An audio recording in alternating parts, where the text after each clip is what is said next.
নমস্কার বন্ধুরা, সকলকে আমার চ্যানেলে স্বাগত। পশ্চিমবঙ্গ রাজ্যে ইতিমধ্যেই সপ্তম বেতন কমিশন গঠন করা হয়েছে এবং মাননীয় মুখ্যমন্ত্রীর কথা অনুযায়ী এই সপ্তম বেতন কমিশন আগামী 1 জানুয়ারি 2027 থেকে লাগু করা হবে বা কার্যকর করা হবে। এখন এই সপ্তম বেতন কমিশন লাগু হওয়ার পর আগামী 1 জানুয়ারি 2027 থেকে একজন পেনশনার বা একজন ফ্যামিলি পেনশনারের কত টাকা পেনশনে বৃদ্ধি হতে পারে সেই নিয়ে আজকের ভিডিওতে বিস্তারিতভাবে আলোচনা করব। ভিডিওটি অত্যন্ত গুরুত্বপূর্ণ, তাই প্রথম থেকে শেষ পর্যন্ত অবশ্যই ধৈর্য সহকারে দেখবেন এবং ভালো লেগে থাকলে অবশ্যই একটি লাইক করবেন এবং সকলের সঙ্গে শেয়ার করবেন। আর সেই সাথে এই চ্যানেলে যদি প্রথমবার হয়ে থাকেন এই রকমের ইনফরমেটিভ ভিডিও আরও দেখার জন্য যারা এখনও পর্যন্ত এই চ্যানেলটিকে সাবস্ক্রাইব করেনি তারা অবশ্যই চ্যানেলটিকে সাবস্ক্রাইব করে নিতে ভুলবেন না।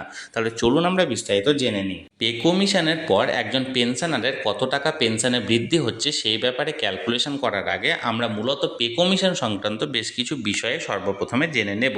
প্রথমত জানব পে কমিশন কি। পে কমিশন হলো মূলত একটি দেশের মূল্যবৃদ্ধি অনুযায়ী জীবন ধারণের মান যথাযথ রাখার উদ্দেশ্যে সরকারের তরফ থেকে তার কর্মচারী এবং পেনশনারদের জন্য নতুনভাবে বেতন কাঠামো পর্যালোচনা ও পেনশন কাঠামো পর্যালোচনার জন্য তৈরি করা হয়। এক্ষেত্রে বলে রাখি, আমাদের যে মূল্যবৃদ্ধি অর্থাৎ আমাদের দেশের মূল্যবৃদ্ধিটা এআইসিপিআই অনুযায়ী নির্ধারণ করা হয়, অর্থাৎ all India consumer price index অনুযায়ী নির্ধারণ করা হয় এবং এই এআইসিপিআই অনুযায়ী আমাদের দেশে বা আমাদের রাজ্যে বসবাস করার জন্য একজন সরকারি কর্মচারী বা একজন পেনশনারের দেশের মূল্যবৃদ্ধি অনুযায়ী নিজেদের জীবন ধারণের মান যথাযথ রাখার উদ্দেশ্যে তাদের বেতন কাঠামো এবং পেনশন কাঠামো পর্যালোচনার জন্য বেতন কমিশন গঠন করা হয়। এবার আমরা জানব বেতন কমিশনের সময়কাল। মূলত একটি পে কমিশনের কার্যকাল 10 বছরের জন্য হয়ে থাকে। এই সময়কালের মধ্যে কর্মচারী বা পেনশনারদের কোনো রকম সমস্যা যাতে না হয় সেই জন্য এই পে কমিশন গঠন করা হয়। এবং প্রথমত পে কমিশনে সর্বপ্রথমে যেটা নির্ধারণ করা হয় সেটা হলো বেসিক পে বা বেসিক পেনশনারদের জন্য। এবং টাইম টু টাইম, যেমন 6 মাস অন্তর অন্তর বা 4 মাস অন্তর অন্তর মূল্যবৃদ্ধির যে সূচক অর্থাৎ এআইসিপিআই অনুযায়ী যখন মূল্যবৃদ্ধি হয় এবং এই মূল্যবৃদ্ধিটাকে মোকাবেলা করার জন্য time to time dearness allowance বা মহার্ঘ ভাতা ঘোষণা করা হয় পেনশনার এবং কর্মচারীদের জন্য। এবং এই পে কমিশন 10 বছরের জন্য হয়ে থাকে এবং 10 বছর অন্তর অন্তর পুনরায় আবার নতুনভাবে পে কমিশন গঠন করা হয়। এবার আমরা জানবো পশ্চিমবঙ্গের পে কমিশনের ব্যাপারে। পশ্চিমবঙ্গের লাস্ট পে কমিশন অর্থাৎ ষষ্ঠ বেতন কমিশন বা পে কমিশনের যেটাকে নাম দেওয়া হয়েছিল রোপা 2019, সেটি শেষবারের মতো গঠন করা হয়েছিল এবং এই পে কমিশনের এফেক্ট ধরা হয়েছিল 1 জানুয়ারি 2016 থেকে।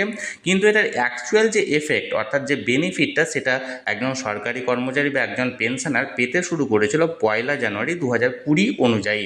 এবং এই পে কমিশনে যেটা সেন্ট্রালের যে সপ্তম বেতন কমিশন নির্ধারণ করা হয়েছিল 7th পে কমিশন, সেই 7th পে কমিশনের যে ফিটমেন্ট ফ্যাক্টর অর্থাৎ 2.57, সেই 2.57 ফিটমেন্ট ফ্যাক্টরটাকে বেস্ট ফিটমেন্ট ফ্যাক্টর ধরে পশ্চিমবঙ্গ রাজ্যের ষষ্ঠ বেতন কমিশনের ফিটমেন্ট ফ্যাক্টর ধরা হয়েছিল এবং সেই অনুযায়ী পে কমিশনের পে ম্যাট্রিক্স বা যে লেভেলগুলি সেটি চালু করা হয়েছিল। আমরা জানবো পশ্চিমবঙ্গ রাজ্যের সপ্তম বেতন কমিশনের ব্যাপারে।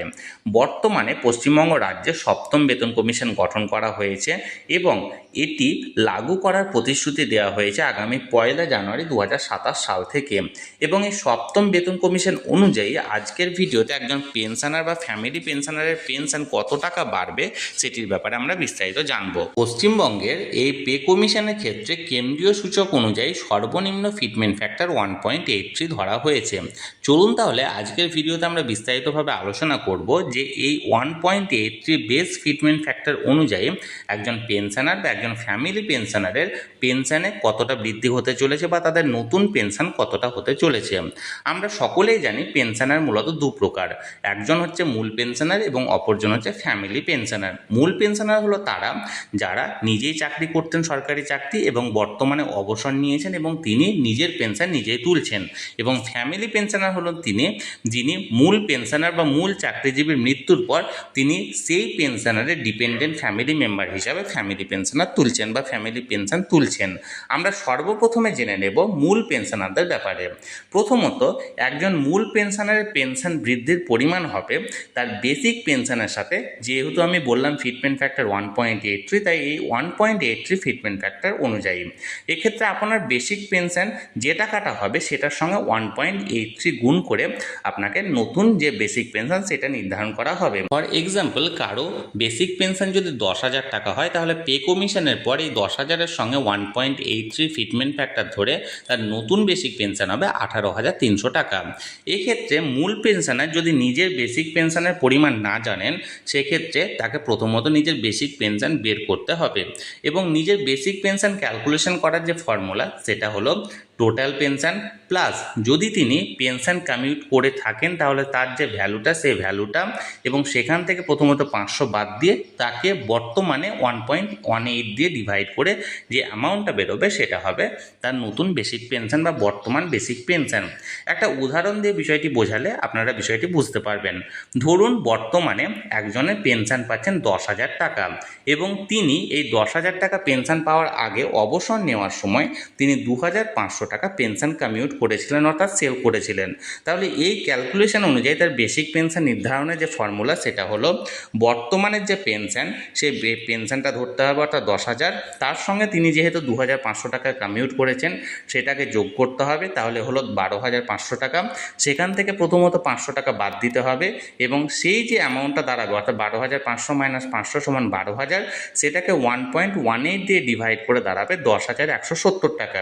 এটা হবে তার বেসিক পেনশন এবং এই বেসিক পেনশন যদি তিনি কমিউট না করে থাকেন তাহলে সেক্ষেত্রে কিভাবে নির্ধারণ করতে হবে, তাহলে কমিউটেশন ভ্যালুটা অ্যাড করার প্রয়োজন নেই, অর্থাৎ তিনি পাচ্ছেন বর্তমানে 10,000 থেকে মাইনাস 500 করা হবে অর্থাৎ 9,500 এবং সেটাকে ডিভাইড করা হবে 1.18 দিয়ে অর্থাৎ হবে 8,051 টাকা। অর্থাৎ এক কথায় বলতে গেলে একজন পেনশনার যদি পেনশন কমিউট করে থাকেন তাহলে প্রথমত তিনি বর্তমানে যে পেনশন পাচ্ছেন সেই পেনশনের সঙ্গে তার কমিউটেশন ভ্যালু অ্যাড করে সেইটা ফর্মুলা অনুযায়ী তার বেসিক পেনশন নির্ধারণ করতে হবে। আর তিনি যদি পেনশন কমিউট না করে থাকেন তাহলে বর্তমানে যে পেনশনটা পাচ্ছেন সেই পেনশন অনুযায়ী নিজেদের এই ফর্মুলাতেও নিজেদের বেসিক পেনশন বার করতে হবে। এবার এই বেসিক পেনশন যেটা বেরোলো এই বেসিক পেনশনের সঙ্গে ফিটমেন্ট ফ্যাক্টর গুণ করা হবে, অর্থাৎ আমরা এক্ষেত্রে ধরেছি 1.83। তাহলে প্রথম ক্ষেত্রে অর্থাৎ তিনি যদি ধরুন নিজের পেনশন কমিউট করেছেন তাহলে তার বেরোলো 12,500 টাকা অর্থাৎ 2,500 টাকা পেনশন কমিউট করেছেন, অর্থাৎ তার ক্ষেত্রে 10,170 টাকা হচ্ছে তার বেসিক পেনশন। তাহলে 10,170 ইন্টু 1.83 সমান হবে 18,611 টাকা হবে নতুন basic pension after pay commission. এবং তার সঙ্গে মানে সেই সময় যে ডিএ ঘোষণা করা হবে ডিএ প্লাস মেডিকেল অ্যালাউন্স যেটা প্রযোজ্য হবে সেগুলো যোগ হয়ে নতুন টোটাল পেনশন মানে তৈরি হবে আফটার পে কমিশন, অর্থাৎ 18,611 টাকা plus DA plus medical allowance.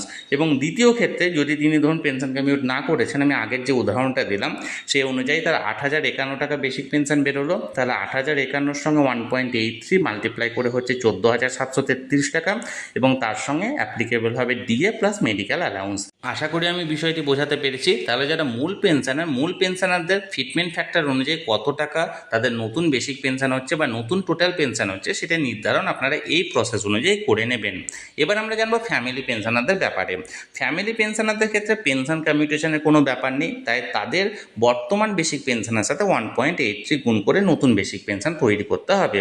এক্ষেত্রে বেসিক পেনশন বের করার যে ফর্মুলা সেটা আগের নিয়ম অনুযায়ী, অর্থাৎ বর্তমানে তিনি পাচ্ছেন টোটাল পেনশন যেটা সেই টোটাল পেনশন মাইনাস 500 করতে হবে, তারপরে বর্তমানে 1.18 দিয়ে তাকে ডিভাইড করে যেটা বেরোবে সেটা হবে বেসিক পেনশন। অর্থাৎ উদাহরণের সাহায্যে যদি আমি বোঝাতে চাই তাহলে ধরুন এখন এই মুহূর্তে কেউ যদি 14,500 টাকা ফ্যামিলি পেনশন পেয়ে থাকেন তাহলে সর্বপ্রথমে তার 14,500 থেকে 500 টাকা বাদ দিতে হবে অর্থাৎ দাঁড়ালো 14,000, সেটাকে ডিভাইড করতে হবে 1.18 দিয়ে অর্থাৎ হলো 11,865 টাকা।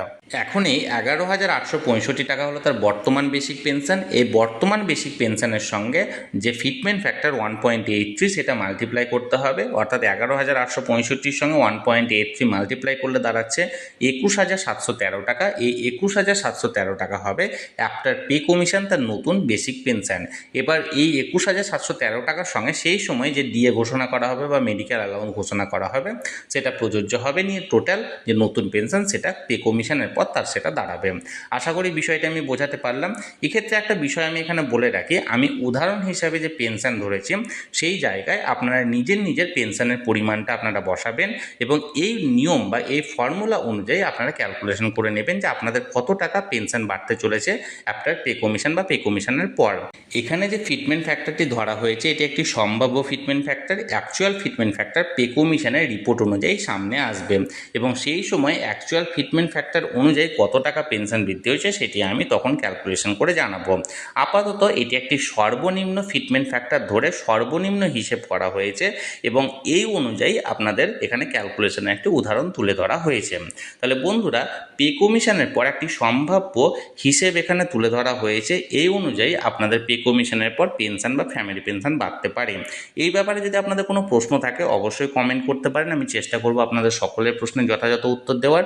আর আজকের এই ভিডিওটি ভালো লাগে থাকলে অবশ্যই একটি লাইক করুন এবং সকলের সঙ্গে শেয়ার করুন। আর সেই সাথে এই চ্যানেলে যদি প্রথমবার হয়ে থাকেন এই রকমের ইনফরমেটিভ ভিডিও আরও দেখার জন্য যারা এখনও পর্যন্ত এই চ্যানেলটিকে সাবস্ক্রাইব করেনি তারা অবশ্যই চ্যানেলটিকে সাবস্ক্রাইব করে রাখুন।